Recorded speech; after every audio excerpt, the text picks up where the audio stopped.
to'y qilish oldidagi qiz o'g'illarga, atrofimdagi xil ko'p sondagi yoshlarning to'y qilish boshqatinchiligini anglab turman. Bir nechtisi bu yangi hayot musofasini mag'lubiyat bilan oyoqlashtirgan bo'lsa, yana nurg'unlari levin ishlab ketyotidi. Ulug'var arzu umid va qiyinchiliklar ichida qilingan to'ylarning mag'lubiyat bilan oyoqlashishi qiz o'g'illarimizni texim tashvishga solmoqda. Bizlar uchun kelgusimizni planlab, bosh qotirib, yuragidan ko'yinadigan ota-onamizning qishimizda bo'lmasligi tufayli ba'zilar yengiltaklik bilan ish olib borsa, yana ba'zilar qo'rqqanidan bo'yish qadam bosolmaydigan ahvolga tushirmoqda. Ko'p hayot tajribasiga ega bo'lmagan yoshlarimizning loyiq tanlashda ikkilanib qolishi meni bu to'g'risida o'qiganlarimdan azroq ularga foydasi bo'lib qolsa ajab emas degan o'y bilan qalam tavtishimga turtki bo'ldi. Aldı bilan o'ylanish yashidagi har bir yosh birarsiga loyiq bo'lishdan ilgari o'zini tunji, kelgusi uchun nishon belgilab bir xarita chizib chiqishi, o'zining erishmoqchi bo'lganlarining nima ekanligi va bu erishmoqchi bo'lganlarini puxta bir asosga qarata bekitib chiqish kerak. Bundoq bo'lganda qiz o'ziga loyiq bo'luvchi o'g'ilni qabul qilish qilmaslik.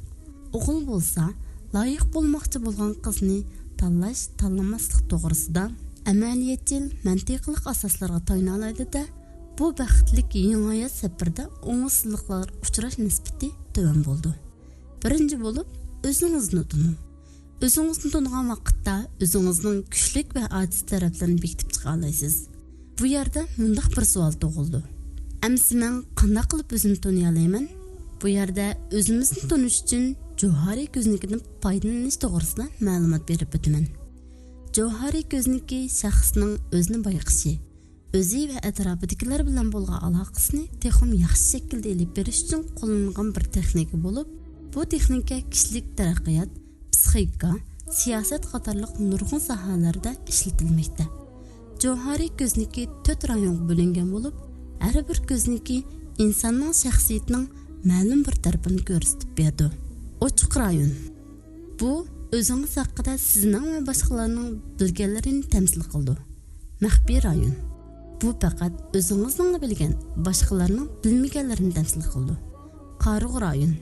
Bu o'zingiz haqida siz bilmaydigan, ammo boshqalarning bilganlarini tamsil qildi.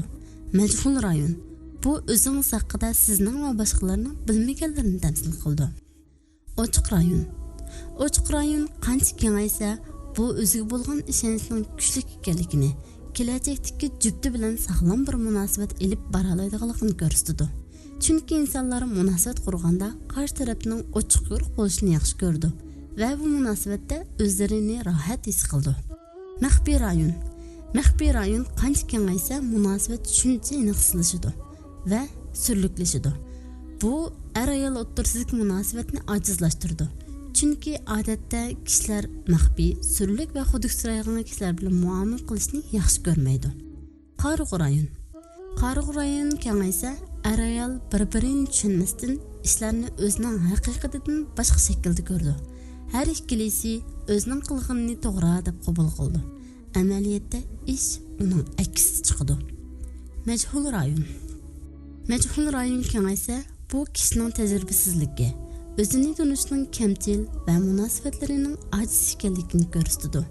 Agar bu rayon tabiiy hajmdan cho'ngib ketadigan bo'lsa, xuddi suv o'zishni bilmagan birining to'lqinlar orasida paloqlab yurishidek bir ish bo'ldi. Endi siz o'zingizda qaysi rayonlarning haddidan ziyoda ekanligini aniqlash orqali o'zingizni cho'nqur tunib, taraqqiy qildirmoqchi bo'lsangiz, tuvandagidek mashg'ulotlarni olib boring. Birinchi, o'zingizdagi siz yaxshi ko'radigan va yaxshi ko'rmaydigan barliq sifatlarni yozib chiqing. Ikkinchi, o'zingiz ishonadigan eng az 5 kishiga siz to'g'riliq bildiganlarini adil va haqiqiy bir maydonda turib yozib berishni talab qiling. Bu talabni qilgan vaqtingizda bu ishning o'zingizning kelgusi uchun muhim bir qadam bosqich ekanligini eskartib qo'yingki, ular ishning jiddiy ekanligini bilsin va samimiy ish qilsin. Uchinchi, birdan ortiq kishi ko'rsatgan sifatlarni ratlab chiqing. Agar bu sifatlar ojizlik tarafingiz bo'lsa, bularni tuzishga va o'zingizdan tozalab chiqarishga markazlashing. Agar kuchli tarafingiz bo'lsa, buni texnik kuchlantiring. Bu Payg'ambar alayhisalom aytgandek, ilm o'rganish bilan bo'ladi. Siz bu orqali o'zingizni tanib chiqqandan keyin nishoningizni bekitishga kirishing. Chunki nishon belgilash sizning jo'r tanlash vaqtingizda ehtiyojlaringizni bilishda cho'ng rol o'ynaydi. Bu xuddi qayerga berishni bilib, to'g'ri bo'lgan bekatda qatnash saqlab turgan kishi bilan nega berib, nima turishni bilmay yo'lini yo'qotib qolgan kishining misoliga o'xshaydi. O'zingizni va kelajakdagi qilmoqchi bo'lgan ishlaringizni bilgandan keyin tabiiyla sizga qanday bir kishining hayot safaringizda yo'ldosh bo'la oladiganligini bayqab chiqa olasiz. Bu bayqash sizning keyingi hayotingizda bir umr baxtli o'tishingizning asosli ochiqchisidir. Bu qadamlarni bosgandan keyin shuni unutmangki, siz uchun eng yaxshisini yaratquchi Alloh biladi. Shuning uchun Alloh bilan bo'lgan aloqangizga alohida diqqat qiling. Chunki yuraklarga muhabbat solg'uvchi zot Allohdir. Er ayollik o'rtasidagi muhabbat Allohning bir mo'jizasidir.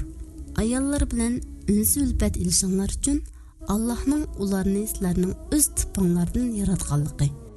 Aranglarda, ya'ni er-xotin orasida mehr muhabbat o'rnatganligi Allohning kamoliy qudratini ko'rsatadigan alomatlardandir. Fikir yurgizgan qavm uchun shak shubhisizki, buningdan nurg'un ibratlar bor.